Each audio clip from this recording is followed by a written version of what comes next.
اعوذ باللہ من الشیطان الرجیم بسم اللہ الرحمن الرحیم صلی اللہ علیہ حبیبہ سیدنا محمد وآلہ وصحبہ وبارک وسلم۔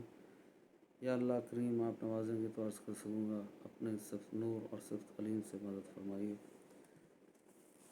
سورۃ صافات آیت نمبر 114 سے 122 تک کا ترجمہ پڑھیں گے اور پھر انشاءاللہ اس کی تفسیر ہوگی۔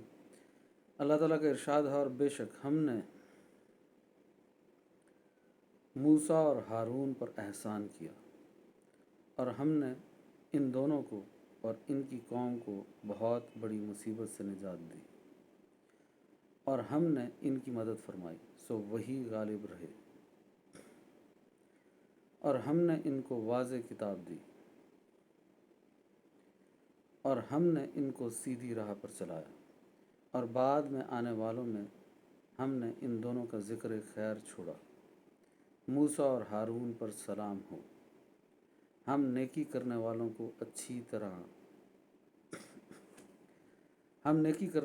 اسی طرح اچھی جزا دیتے ہیں، بے شک وہ دونوں ہمارے کامل مومن بندوں میں سے ہیں۔ سورۃ الصافات آیت نمبر 114 سے 122 تک کا ترجمہ تھا۔ یہ اب اس کی تفسیر پڑھتے ہیں۔ حضرت موسیٰ علیہ السلام اور حضرت ہارون علیہ السلام کا قصہ۔ ان آیات میں اللہ تعالیٰ نے یہ بتایا ہے کہ اس نے حضرت موسیٰ اور حضرت ہارون علیہ السلام پر کیا کیا انعامات فرمائے۔ ان دونوں کو نبوت اور رسالت سے سرفراز فرمایا، ان کو اور ان کی قوم کو فرعون کے مظالم سے نجات عطا فرمائی۔ اس نے ان کو غلام بنا رکھا تھا، ان کے بیٹوں کو قتل کرا دیتا تھا اور بیٹیوں کو زندہ رہنے دیتا تھا۔ پھر اللہ تعالیٰ نے ان کی مدد فرمائی اور ان کو فرعون اور اس کی قوم پر غلبہ عطا فرمایا، اور انہوں نے فرعون کی زمین اور اس کے اموال پر قبضہ کر لیا، اور اللہ تعالیٰ نے حضرت موسیٰ علیہ السلام پر ایک آسمانی کتاب نازل فرمائی جس میں وضاحت کے ساتھ احکام شرعیہ بیان فرمائے۔ سورۃ صافات آیت نمبر 114 میں اللہ تعالیٰ نے حضرت موسیٰ اور حضرت ہارون علیہ السلام پر اپنے احسانات کا ذکر فرمایا ہے۔ احسان سے مراد نفع پہنچانا ہے، اور نفع کی دو قسمیں ہیں، دنیاوی نفع اور دینی نفع۔ دنیاوی نفع میں حیات ہے، عقل ہے، حواس ہے اور مشاعر ہیں، اور اللہ تعالیٰ کا پرورش فرمانا ہے، اور صحت اور عافیت کے ساتھ قابل ذکر عمر عطا فرمانا ہے۔ اور دینی نفع میں علم اور عمل صالح ہے، اور اس کا اعلیٰ درجہ نبوت اور رسالت ہے جس کی تائید معجزات اور دلیل سے ہو۔ سورۃ صافات آیت نمبر 115 میں ان دونوں کو اور ان کی قوم کو بہت بڑی مصیبت سے نجات عطا فرمانے کا ذکر ہے، اور وہ یہ ہے کہ اللہ تعالیٰ نے فرعون اور اس کی قوم کو غرق کر دیا، اور حضرت موسیٰ علیہ السلام اور بنی اسرائیل کو سلامتی سے سمندر کے پار گزار دیا۔ سورۃ صافات آیت نمبر 116 میں ان کی مدد فرمانے اور ان کو غلبہ عطا فرمانے کا ذکر ہے، یعنی وہ دلائل اور معجزات کے اعتبار سے ہر دور اور ہر حال میں فرعون اور اس کی قوم پر غالب رہے، اور آخر کار ان کو سلطنت اور حکومت بھی عطا فرمائی۔ سورۃ صافات آیت نمبر 117 میں ان کو روشن کتاب عطا فرمانے کا ذکر ہے، اور اس سے مراد تورات ہے جو ان کی ضرورت کے تمام علوم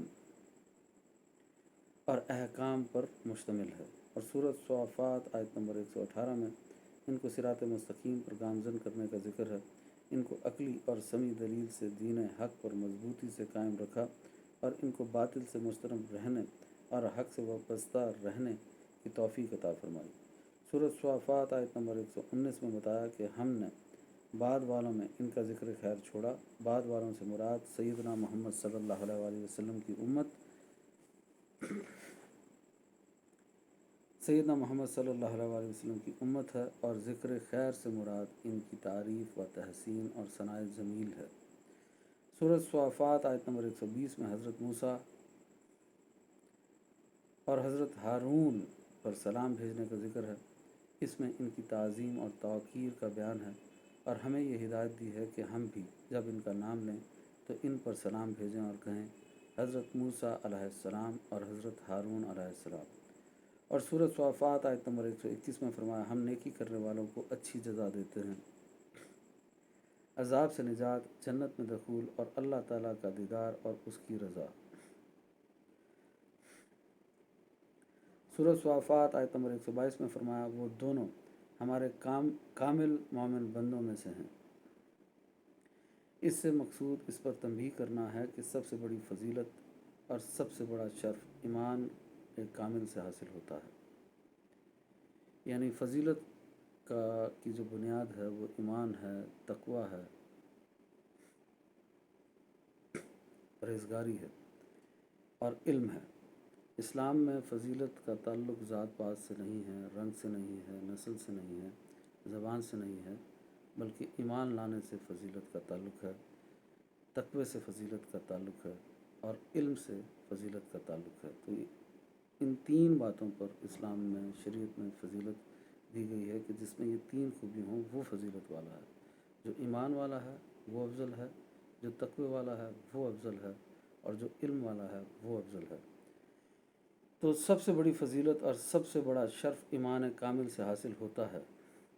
ایمان سے مراد اللہ تعالیٰ کی ذات اور اس کی تمام صفات اور اس کے رسولوں اور اس کے فرشتوں اور اس کی کتابوں کی تصدیق کرنا ہے، اور ایمان کا کمال یہ ہے کہ اس کے تمام احکام پر عمل کیا جائے۔